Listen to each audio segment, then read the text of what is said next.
So today I learned something. I want to share that with you. I thought that if you bought a Michelin Pilot Sport 4 or any other tire with a specific model, you are going to get the same tire. Now, I'm not talking about the sizes and dimensions of the tire, but I at least thought it was the same and there was no development within the same tire. But apparently that's not true. And this is a Michelin Pilot Sport 4 and this is a new one. And they're not the same. I mean, it's clear that this one is near the end of its life. But another thing that I noticed when I picked this up was seems to be more more spaces between where the rubber meets the road. And so I took my this caliper and I measured, and I could not get it to be the same no matter how many times I tried. At least half a centimeter more space in the new one than the old one. And I think there's a good reason for that. Well, if I agree with it, that's another thing. So, but let me get rid of this one first. It's a little easier only to juggle one. Now, most car manufacturers, at least a lot of them, have some deals with some tire manufacturers, and they make a tire that fits the specifications of your car and the characteristics of your car. I know they make a Pilot Sport 4S for BMW, and this is the Tesla edition, and this is a Tesla edition T1, which it says on the side of the tire. The old one is a T0. And what's special about this is they call it an acoustic tire, acoustic properties. It says acoustic here on the side.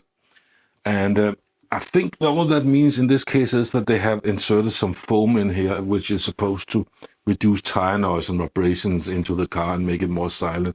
Because one of the things you notice when you drive electric is there's a lot of noises you didn't notice before, like tire noise and wind noise and stuff like that. There's no engine noise, obviously.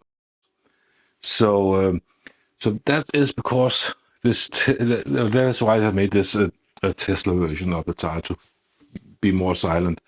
And the reason I think they have moved some rubber here is to have lower rolling resistance.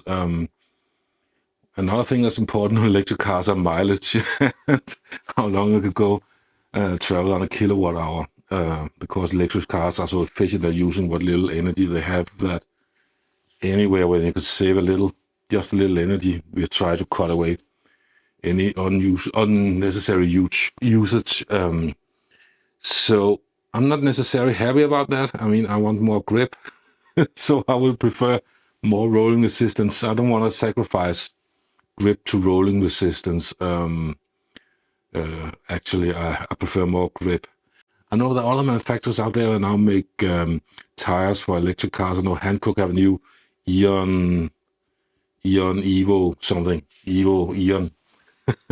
and that is also, they talk a lot about the properties of that one: lower rolling resistance, lower noise, and it might not just be the noise, it might also be the pattern seal thread patterns here.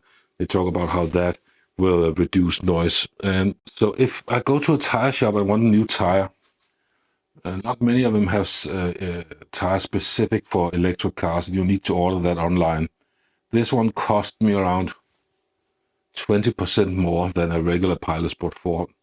And I think, well, certainly in Europe, we have a lot of online stores where you can buy tires. And some of those have, most of them actually, I think, have some deals with the tire shop, so I can have them delivered directly to the tire shop. But then I wouldn't be able to make this video. So I need to get these mounted any day soon, because summer is fast approaching, although we did have some close to freezing recently. Yeah, so these have the foam inside that should reduce vibration and tire noise, and, well, I don't know about the extra space. If I'm going to mount them, or if you're going to mount them on your car, make sure to take care of the battery. And at least for the Tesla, we have the pucks here, as they call them, which is like rubber. And there are some holes underneath the car when you can insert these. You can find them everywhere on Amazon and other places, and in different qualities, I've heard. And the reason this is, when you jack them up, you don't touch the battery and put pressure on the battery, but this one instead. So be mindful of that. Anyway, I'm not going to make this video any longer. I thought it was sort of interesting to see that now you can get EV-specific tires, and I hope these will serve me well this summer. So yeah, that's just about it. See you around. Cheers.